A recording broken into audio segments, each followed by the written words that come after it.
Hi friends, welcome to my YouTube channel science. First question, diabetes వ్యాధిగ్రస్తులు వాడుతున్న drug పేరు ఏమిటి? డయాబెటిస్ వ్యాధిగ్రస్తులు వాడుతున్న డ్రగ్ పేరు ఏమిటి? దీనికి కరెక్ట్ ఆన్సర్ మెట్ఫార్మిన్ ఓరల్. ఈ మెట్ఫార్మిన్ ఓరల్ని డయాబెటిస్ వ్యాధిగ్రస్తులు వాడుతున్నారు. సో నెక్స్ట్ ఆప్షన్ కనుక తీసుకుంటే ఆప్షన్ 1 హ్యూమిలిన్. ఈ హ్యూమిలిన్ అనేది జెనెటిక్ ఇంజనీరింగ్ పద్ధతి ద్వారా తయారు చేసిన కృత్రిమ ఇన్సులిన్.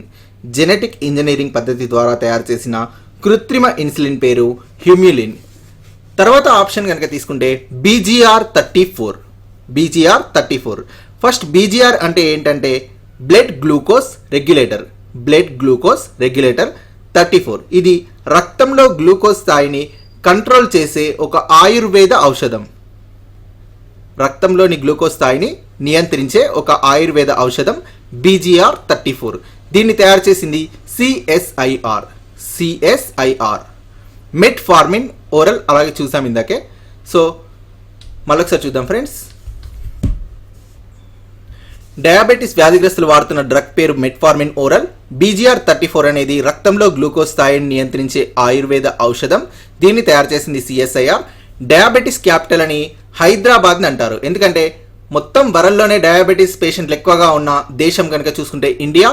అలానే క్యాపిటల్ వైజ్ హైదరాబాద్ అనేది డయాబెటీస్ క్యాపిటల్ అని హైదరాబాద్ని అంటారు. సో మనం ఇన్సులిన్ గురించి చూస్తున్నాం కాబట్టి ఇన్సులిన్ని బీటా కణాలు ఉత్పత్తి చేస్తాయి. ఇన్సులిన్ని బీటా కణాలు ఉత్పత్తి చేస్తాయి. ఇది ఒక పెప్టైడ్ హార్మోన్. ఇందులో జింక్ అనే మూలకం ఉంటుంది. ఇన్సులిన్ యొక్క మెయిన్ విధి ఏంటంటే రక్తంలోని చక్కెర స్థాయిలను అంటే గ్లూకోజ్ స్థాయిలను కంట్రోల్ చేయడం అనేది ఇన్సులిన్ యొక్క ముఖ్యమైన విధి. అలానే గ్లూకోజ్ని గ్లైకోజన్గా మార్చడం ఇది కూడా ఇన్సులిన్ యొక్క ముఖ్యమైన విధి. గ్లూకోజ్ని గ్లైకోజన్గా మార్చడాన్నే గ్లైకోజెనసిస్ అని అంటారు. దీన్ని కొలిచే పరికరం పేరు గ్లూకోమీటర్. ఇందాక మనం వదిలేసాం కదా ఒక ఆప్షన్, మళ్ళీ చూద్దాం ఫ్రెండ్స్. హ్యూమిలిన్. ఈ హ్యూమిలిన్ అనేది జెనెటిక్ ఇంజనీరింగ్ పద్ధతి ద్వారా తయారు చేసిన కృత్రిమ ఇన్సులిన్. నెక్స్ట్ సెకండ్ క్వశ్చన్, అగ్రచర్వణకాల సంఖ్య ఎంత? ఆన్సర్ 8. అగ్రచర్వణకాలు అనేవి 8 ఉన్నాయి. ఆహారాన్ని నమలడం వల్ల వీటిని నమలు దంతాలు అని కూడా అంటారు. సో మొత్తం ఒకసారి చూసుకుంటే దంతాలు అనేవి మొత్తం 4 రకాలు. ఒకటి కుంతకాలు, రదనికలు, అగ్రచర్వణకాలు మరియు చర్వణకాలు.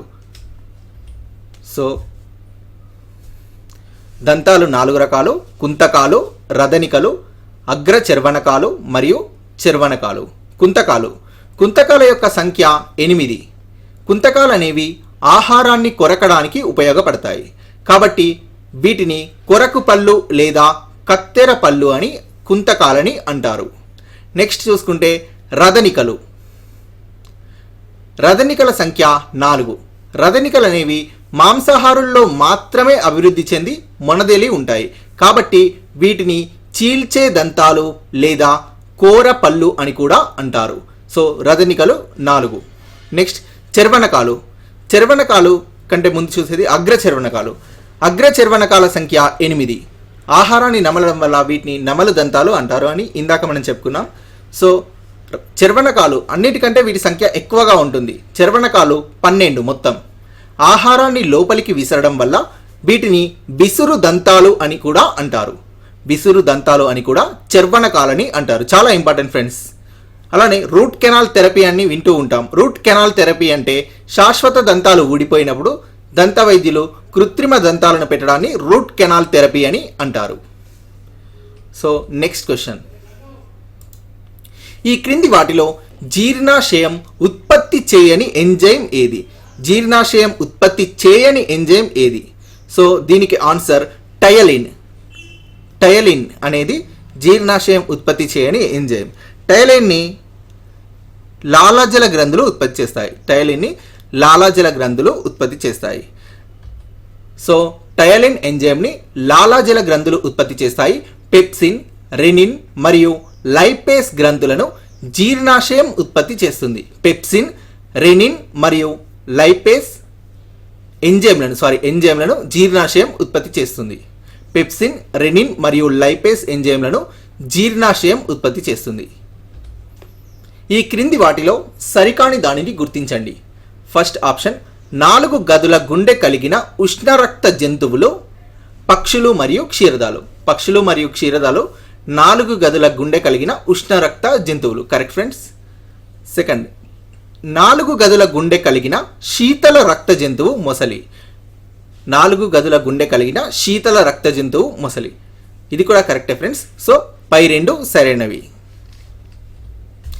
ఈ క్రింది వాటిలో సరికాని దానిని తెలపండి.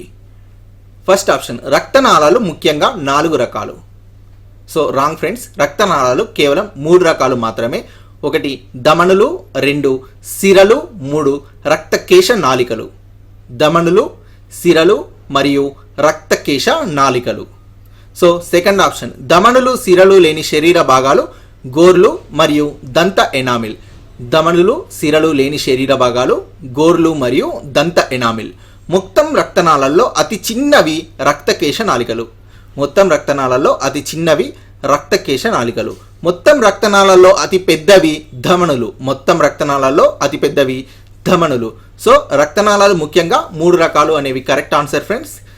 అవి ధమనులు, సిరలు మరియు రక్తకేశ నాళికలు. Next, father of embryology. Father of embryology అని ఎవరిని అంటారు? దీనికి కరెక్ట్ ఆన్సర్ అరిస్టాటిల్. అరిస్టాటిల్ని ఫాదర్ ఆఫ్ ఎంబ్రియాలజీ అని అంటారు. మనం వాన్ బేర్ని కనుక చూసుకుంటే హ్యూమన్ ఎంబ్రియాలజీ ఫాదర్ అని అంటారు. Father of human embryology van bear. అంటే మానవ పిండోత్పత్తి శాస్త్ర పితామహుడు వాన్ బేర్. ఎంబ్రియాలజీ అంటే పిండోత్పత్తి అని అర్థం. ఎంబ్రియాలజీ అంటే పిండోత్పత్తి అని అర్థం. Father of plant embryology in India అని పి మహేశ్వరిని అంటారు. Father of plant embryology in India అని పి మహేశ్వరిని అంటారు. ఫాదర్ ఆఫ్ ప్లాంట్ ఎంబ్రియాలజీ అని స్ట్రాస్బర్గర్ అని అంటారు. ఫాదర్ ఆఫ్ ప్లాంట్ ఎంబ్రియాలజీని. ఎంబ్రియాలజీ ఇన్ ఇండియా అంటే P Maheshwari. Father of plant embryology in India అంటే P Maheshwari. Father of plant embryology అంటే Strasburger. So father of embryology Aristotle. మళ్ళీ చూద్దాం ఫ్రెండ్స్, వెరీ ఇంపార్టెంట్. మానవ పిండోత్పత్తి శాస్త్ర పితామహుడు లేదా హ్యూమన్ ఎంబ్రియాలజీ ఫాదర్ అని వాన్ బేర్ని అంటారు. Father of plant embryology in India అని పి మహేశ్వర్ని అంటారు. ఫాదర్ ఆఫ్ ప్లాంట్ ఎంబ్రియాలజీ అని స్ట్రాస్బర్గర్ని అంటారు. ఫాదర్ ఆఫ్ ఎంబ్రియాలజీ అని అరిస్టాటిల్ని అంటారు. నెక్స్ట్, లింగ నిర్ధారణ కోసం చేసే పరీక్షని ఏమని అంటారు? ఆన్సర్ అమ్నియోసెంటిసిస్. గవర్నమెంట్ లింగ నిర్ధారణ కోసం చేసే ఈ అమ్నియోసెంటిసిస్ అనే పరీక్షను నిషేధించింది. ఎందుకంటే భ్రూణ హత్యల్ని కంట్రోల్ చేయడం కోసం, తగ్గించడం కోసం. సో పుట్టబోయేది ఎవరో తెలిపే పరీక్ష కాబట్టి దీన్ని నిషేధించింది, అమ్నియోసెంటిసిస్ అనే పరీక్షని. అమ్నియోసెంటిసిస్ పరీక్షను కనుగొన్నది రిచర్డ్ డెడ్రిక్.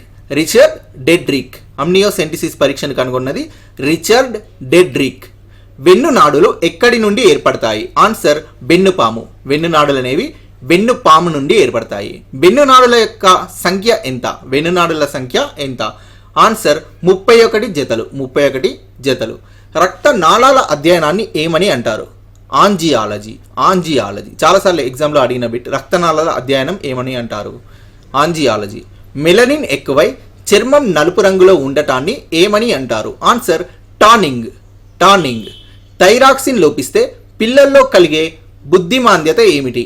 Answer cretinism. చాలాసార్లు రిపీట్ అయిన బిట్ ఇది. థైరాక్సిన్ లోపిస్తే పిల్లల్లో కలిగే బుద్ధిమాంద్యత క్రెటినిజం. అయోడిన్ లోపం వల్ల అవటు గ్రంథి వాపుకు గురి కావడాన్ని ఏమంటారు? ఆన్సర్ సాధారణ గాయిటర్. క్లోమం యొక్క బరువు ఎంత? ఆన్సర్ 60 గ్రాములు. కన్నుగుడ్డును కదల్చడానికి తోడ్పడే కండరాల సంఖ్య ఎంత? ఆన్సర్ 6. కన్నుగుడ్డును కదల్చడానికి తోడ్పడే కండరాల సంఖ్య 6. కంటికి టీవీకి మధ్య ఉండాల్సిన కనీస దూరం ఎంత? ఆన్సర్ 2.5 మీటర్లు.